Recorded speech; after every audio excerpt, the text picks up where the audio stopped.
How often do you usually take medicine? Generally, I don't take medicine very often. I believe in maintaining a healthy lifestyle through diet and exercise, which helps to keep illnesses at bay. However, if I do get a cold or flu, I will take over-the-counter remedies to alleviate the symptoms. I prefer to only use medicine when absolutely necessary and when natural remedies aren't sufficient to help me recover. What kind of medicine is most popular in your country? I think in my country, over-the-counter pain relievers are probably the most popular type of medicine. You see advertisements for them frequently, and they are readily available in every pharmacy and even supermarkets. People tend to use them for headaches, muscle aches, and general pain. Traditional herbal remedies are also quite popular, especially amongst older generations, for common ailments like colds and digestive issues. Do you think it is important for a country to produce its own medicine? Yes, I believe it's extremely important for a country to have the capacity to produce its own medicine. Relying solely on imports can create vulnerabilities, especially during global health crises or political instability. Domestic production ensures a more stable and secure supply, and it can also potentially lower costs and make healthcare more accessible for citizens. It's a matter of national security and public health. Where do you usually get information about health and medicine? I usually get my health information from a few reliable sources. Firstly, I would consult my doctor if I have any serious concerns. For general health tips and information, I often look at websites from reputable health organizations or government health portals. I am cautious about information online, so I always try to verify it from trusted sources and avoid social media for medical advice. What do you think about preventative medicine? I think preventative medicine is incredibly valuable and should be a priority. Focusing on prevention, through things like vaccinations and health screenings, is much better than just treating illnesses once they occur. It can save money in the long run for healthcare systems and, more importantly, it significantly improves people's quality of life and reduces suffering by avoiding diseases in the first place.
I would like to tell you about a time I actually needed to take some medicine.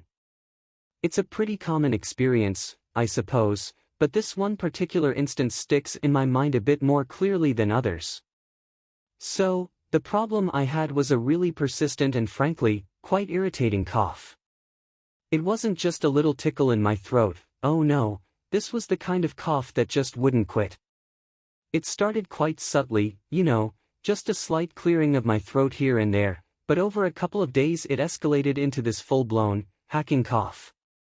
It felt like there was this constant ticklish sensation deep in my chest, urging me to cough, and when I did, it was this dry, rasping sound that felt like it was tearing my vocal cords apart. It wasn't productive either, meaning I wasn't bringing anything up, it was just this relentless, exhausting cough that seemed to serve no purpose other than to make me feel completely miserable. It was especially bad at night. Trying to get to sleep was an absolute nightmare because as soon as I lay down, the coughing would just intensify. I'd be tossing and turning, desperately trying to find a position that wouldn't trigger another coughing fit. And then during the day, it was just as bad. I felt constantly self-conscious, especially if I was in meetings or trying to concentrate on something. The cough would come on suddenly and violently, making it difficult to speak properly and just generally disrupting everything I was trying to do. It got to the point where I felt like I was constantly apologizing to people around me, and just generally feeling completely drained and exhausted from the constant physical exertion of coughing and the lack of sleep. It was definitely more than just a minor inconvenience, it was really impacting my day-to-day life and my overall well-being. This all happened a couple of months back, actually. It was during that transitional period between late autumn and early winter, you know, when the weather is fluctuating wildly. One day it's relatively mild, and the next it's freezing cold and damp. I think that kind of unpredictable weather is always a recipe for catching something, and that's exactly what happened to me. I remember it specifically because it was just before a fairly important project deadline at work.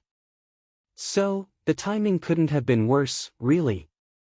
I was already under a bit of pressure with the looming deadline, and then this cough decided to strike.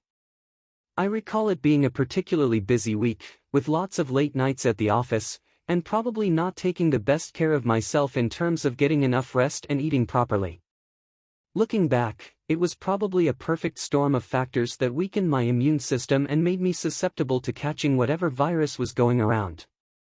It was definitely a disruptive period because, as I mentioned, the cough really impacted my ability to focus on my work and just generally function effectively. It felt like it dragged on for about a week, maybe a little longer, from the very first tickle in my throat to when I finally started feeling like I was on the mend. So, yeah, it was that period a few months ago as we were heading into the colder months. Thankfully I did recover from it, and the medicine definitely played a crucial role in that. Initially, I tried to just ride it out, you know, the typical remedies like drinking hot drinks with honey and lemon, and trying to get plenty of rest. But honestly, it just wasn't making much of a difference. The cough just seemed to be getting worse, not better. After a few days of feeling increasingly miserable and noticing no improvement, I finally decided to go to the pharmacy and ask for some advice. The pharmacist was really helpful and listened to my symptoms, and then recommended a specific type of cough syrup. It was one of those over-the-counter ones, nothing too strong, but specifically designed to suppress a dry, irritating cough like mine.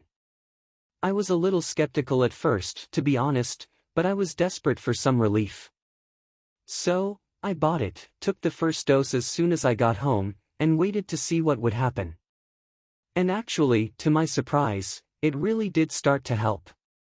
It wasn't an instant miracle cure, of course, but within a few hours, I noticed that the intensity of the cough had lessened. It wasn't completely gone, but it was definitely more manageable, and I found it easier to breathe and speak without triggering another coughing fit. I continued taking the cough syrup as directed for a few days, and gradually, day by day, the cough started to subside. It was such a relief to feel it finally loosening its grip. And within about a week of starting the medicine, I was pretty much back to normal. So, yes, I definitely recovered, and I really do believe that the medicine was instrumental in helping me to get over it and get back on my feet. Finally, I just felt incredibly frustrated and quite frankly, annoyed. It's always irritating to get sick, especially when it disrupts your plans and your ability to function normally. I was frustrated that it had happened at a busy time for work, and annoyed at the constant discomfort and exhaustion that the cough caused. There was also a sense of helplessness at the beginning, feeling like I was just at the mercy of this persistent cough and nothing I was doing was making it better. But then, as the medicine started to work and I began to recover, my feelings shifted to relief and immense gratitude. Relief that the discomfort was finally easing, and gratitude for the fact that there was something readily available that could actually help me to get better. It definitely made me appreciate the importance of having access to effective medicines and the role that pharmacies and pharmacists play in helping people to manage common illnesses. It also served as a bit of a reminder to take better care of myself in general, especially during those transitional periods of the year when you are more susceptible to catching colds and viruses. Ultimately, while it was an unpleasant experience at the time, it did end with a positive outcome, and I was very thankful to have recovered and gotten back to feeling healthy and energetic again. In many countries, people are living longer than ever before. What impact do you think this increased life expectancy has on healthcare systems and the types of medicine that are needed? The dramatic increase in life expectancy witnessed across many nations presents both a triumph of medical advancement and a significant challenge to healthcare systems globally. One of the most profound impacts is the sheer volume of demand placed upon healthcare resources. As populations age, there is a natural rise in age-related illnesses such as cardiovascular disease, dementia, and arthritis. These conditions often require long-term management, frequent medical interventions, and specialized care facilities, all of which place considerable strain on budgets, staffing levels, and infrastructure. Consequently, healthcare systems are being forced to adapt and innovate, shifting towards models that emphasize preventative care and early detection in order to mitigate the burden of chronic diseases later in life. Furthermore, the type of medicine needed is also evolving. There is a growing demand for geriatric medicine specialists, palliative care services, and pharmaceutical research focused on age-related conditions. We are moving beyond simply treating acute illnesses to managing complex, multimorbid conditions that are prevalent in older populations. This necessitates a more holistic and integrated approach to healthcare, one that acknowledges the social, psychological, and economic dimensions of aging alongside the purely medical aspects. Ultimately, longer lifespans require a fundamental rethinking of healthcare models to ensure sustainability and quality of care for an aging global population.